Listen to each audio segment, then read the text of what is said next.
শরীর ফিট রাখতে এবং ঘর সংসারকে গুছিয়ে রাখতে গুরুত্বপূর্ণ কিছু কিচেন টিপস। পেটের চর্বি কিছুতেই কমছে না, তাদের জন্য আজকের টিপসই মধুর সঙ্গে দারচিনির গুঁড়া মিশিয়ে প্রতিদিন রাত্রে খেলে মুহূর্তেই চর্বি গলে যাবে। দারচিনির গুঁড়া এমনিতেই চর্বি কাটতে সাহায্য করে। টিপসটি ভালো লাগলে শেয়ার করবেন। 1 মগ কুসুম গরম পানি, হাফ চামচ লবণ, 1 চিমটি বেকিং সোডা, 1 ফালি লেবুর রস খুব ভালো মতো মিক্স করে আমরা যদি সকালে ও রাতে 30 সেকেন্ড করে গড়গড়া করি, তাহলে যাদের মুখে অনেক চিকিৎসা করেও দুর্গন্ধ যায় না, তারা এই টিপসটি ফলো করুন। মুখের দুর্গন্ধ গায়েব হয়ে যাবে। টিপসটি কার্যকরী। কেকের নিচের অংশ অনেক সময় পুড়ে যায়, সেক্ষেত্রে ছুরির সাহায্যে আমরা এভাবে ফেলতে গেলে অনেক অপচয় হয়, তাই চা ছাঁকনি দিয়ে এভাবে ঘুরিয়ে ঘুরিয়ে পোড়া অংশ ফেলে দিলে অপচয় হয় না। বাচ্চারা যখন দৌড়াদৌড়ি করে তখন দরজার এই অংশটিতে চাপা খেয়ে অনেক সময় নখে বড়সড় আঘাত পায়, তাই বাচ্চার মায়েদের এই টিপসটি শিখে রাখা উচিত। দরজার চৌকাঠের এই বরাবর একটি মোটা টাওয়াল এভাবে রেখে দিলে যতই বাচ্চারা খেলাধুলা করুক আর কোনো দুর্ঘটনা হওয়ার সম্ভাবনা থাকবে না। ভিডিওটি ভালো লাগলে শেয়ার করবেন।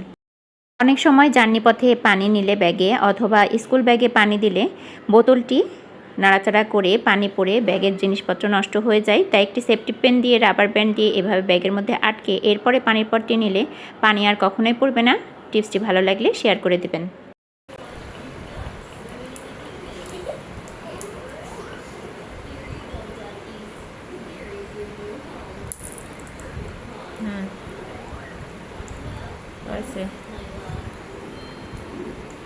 না, বালিশের কাভার বালিশ অনুযায়ী অনেকটাই বড় হয়, সেক্ষেত্রে বালিশের কাভার মাঝখানে একটি চুড়ি লাগিয়ে ওপর দিয়ে রাবার ব্যান্ড দিয়ে পেঁচিয়ে আমরা যদি বালিশটি ব্যবহার করি, তাহলে বালিশের কাভারটিও ফিট হবে এবং দেখতেও ভালো লাগবে। আর ঘুমানোর সময় উল্টো করে ব্যবহার করলে আর কোনো অসুবিধা হবে না। ভিডিওটি ভালো লাগলে শেয়ার করবেন।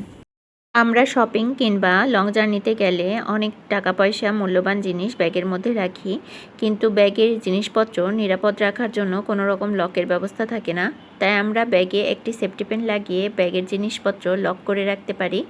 এভাবে সেফটি পিন এইভাবে আটকে রাখলে আর ব্যাগের চেন খোলা যাবে না। কাগজে যদি টেপ আটকে যায়, তাহলে আমরা টেপটি যদি উঠাতে যাই, সেক্ষেত্রে কাগজটি সহ উঠে আসে, ছিঁড়ে যায়।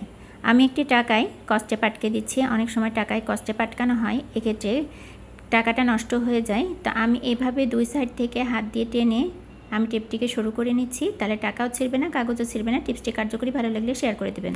কাগজে কোনো প্রকার গ্লু না লাগিয়ে কিভাবে আমি একটি বাস্কেট তৈরি করে নিচ্ছি দেখুন। ভিডিওতে দেখানো অনুযায়ী কাগজটিকে ঠিক সেম প্রসেসে ভাঁজ করে নিতে হবে। প্রত্যেকটি ভাঁজ আমি যেভাবে দেখাচ্ছি ঠিক সেই অনুযায়ী করতে হবে, তাহলে খুব সুন্দর একটি বাস্কেট তৈরি হয়ে যাবে।